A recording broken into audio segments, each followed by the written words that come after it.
Pant پہننے والا نماز پڑھتے وقت اپنے ٹخنے کس طرح ظاہر کرے گا؟ لوگ پینٹ پہنتے ہیں، لمبی ہوتی ہیں عموماً پینٹیں، تو اب بعض لوگ جو نا نیچے سے اس کو فولڈ کرنا شروع کر دیتے ہیں، تو کیا ٹخنے ظاہر کرنا ضروری ہے؟ اس میں کیا احتیاطیں ہونی چاہیے؟ لیکن مرد کے لیے یہ مستقل ایک سنت ہے کہ وہ اپنے ٹخنوں کو ظاہر کرے. مستقل سنت ایک نماز سنت. کے علاوہ بھی نماز ہو غیر نماز ہو. مردوں کے لیے ٹھیک ہے. خواتین کو جبکہ ٹخنے چھپانا ضروری ہیں. صحیح. لیکن معاملہ اس کے برعکس اب فیشن جو چل پڑا ہے، خواتین کے پائچے اونچے ہوتے جا رہے ہیں، مرد حضرات اپنے پائچے نیچے جوتوں کے اندر بلکہ روڈوں پہ مطلب رگڑتے ہوئے جا رہے ہیں. یہ ایک فیشن بن چکا ہے، غلط ہے یہ طریقہ. اور اسی بنا پر کہ جب مردوں نے اصل سنت کو چھوڑا کہ اپنے ٹخنوں کو جو ظاہر کرنا ان کے لیے سنت تھا، تو مرد حضرات نے اپنے ٹخنے چھپانا شروع کر دیے. تو اب یہ نماز کے بھی مسائل آ جاتے ہیں.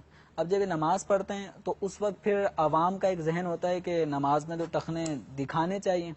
اب اس ٹخنوں کو دکھانے کے لیے پھر انہوں نے کیا کیا کہ پائچے نیچے سے فولڈ کرنا شروع کر دیے پینٹوں میں، اور شلواروں میں یہ کرنا شروع کر دیا کہ نیفے کی طرف سے اڑستے ہیں. اس سے منع کیا گیا ہے. تو یہ نماز ہی سے متعلق آپ صلی اللہ تعالی علیہ وسلم کے یہ افعال بیان ہیں کہ 7 ہڈیوں پہ سجدہ کرنا، بالوں کو نہ سمیٹنا یعنی جوڑا نہ بنانا، اور اسی طرح نماز کے اندر کپڑے کا کف صوب یعنی کپڑے کو کہتے ہیں، تو کپڑے کا کف کرنا، موڑنا، لپیٹنا، سمیٹنا، تو جس کو ہم کپڑا فولڈ کرنا کہتے ہیں، تو اس سے منع کیا گیا ہے. تو اب اگر یہ نمازی جو ٹخنے عام لباس ہی اس کا ایسا ہوتا ہے کہ وہ ٹخنے چھپے ہوئے ہوتے ہیں، صحیح. اب جب وہ نماز پڑھنے کے لیے کھڑا ہوتا ہے تو اس کا ذہن یہ ہوتا ہے کہ ٹخنے تو نماز میں ظاہر کرنے چاہیے. اب وہ کیا کرتا ہے، پینٹ کے نیچے سے پائچے فولڈ کرتا ہے ٹخنے ظاہر کرنے کے لیے، اور شلوار کو اڑستا ہے. تو اب اس کراہت کا شکار ہو جاتا ہے، جس سے نبی کریم صلی اللہ تعالی علیہ وسلم نے منع فرمایا ہے. تو کف صوب نماز میں مکروہ تحریمی عمل ہے. ٹھیک ہے. تو اب نمازی جب کپڑا پائچہ فولڈ کرتا ہے تو اس کراہت تحریمی کا شکار ہو جاتا ہے. اب دوسری بات یہ ہے کہ اب اس کراہت تحریمی سے بچنے کے لیے اب وہ کیا کرے گا، فولڈ نہیں کرے گا تو وہ ٹخنے چھپے رہ جائیں گے. تو ٹخنوں کا نماز کی حالت میں چھپا رہ جانا یہ بھی کراہت سے خالی نہیں ہے. ٹھیک ہے. یہ مکروہ تنزیہی ہے. چھوٹا مکروہ کہہ لیں.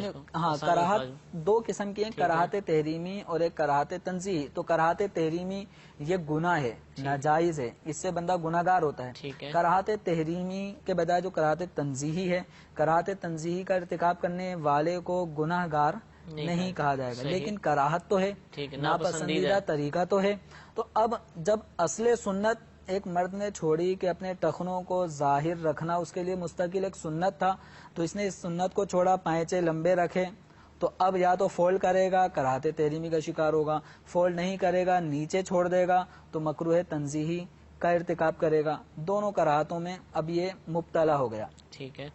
اب اس وقت نماز پڑھنی ہے، اس پر کینچی بھی نہیں ہے، کوئی ایسا بھی اہتمام نہیں ہے کہ نماز سے پہلے یہ اپنے لباس کا ایسا اہتمام کر لے گا بھی نہیں، اگر ہوگی بھی تو کون کاٹے گا. تو اب یہ کیا کرے گا، 2 کراہتے ہیں. اگر یہ فولڈ کرتا ہے تو مکروہ تحریمی کا مرتکب ہوتا ہے، فولڈ نہیں کرتا ٹخنے چھپاتا ہے تو کراہت تنزیہی کا ارتکاب کرے گا. تو جب کوئی شخص 2 قسم کی مصیبتوں سے دوچار ہو اور 2 میں سے ایک کو اختیار کرنا ہی پڑے گا، تو پھر شریعت کا قاعدہ ایسی صورت میں یہ ہے کہ وہ کم تر درجے کی مصیبت کو اختیار کرے. ٹھیک ہے. تو اب اس صورت میں اس کو حکم یہ ہوگا کہ یہ مکروہ تحریمی یعنی فولڈ کرنے کے عمل کو چھوڑے، اور ٹخنے کو چھپانا یہ بھی مکروہ ہے. اس کی ہم یہ نہیں کہہ رہے کہ یہ کرے، کھلا کھاتا ہے. مکروہ تنزیہی ہے، تحریمی سے بچ کے تنزیہی کی طرف یہی صورت بنے گی، اپنے ٹخنوں کو چھپا رہنے دیں. اور جس قدر یہ اونچا کر سکتا ہے پینٹ کو یا شلوار کو اونچا کر سکتا ہے تو اتنا یہ اونچا کرے.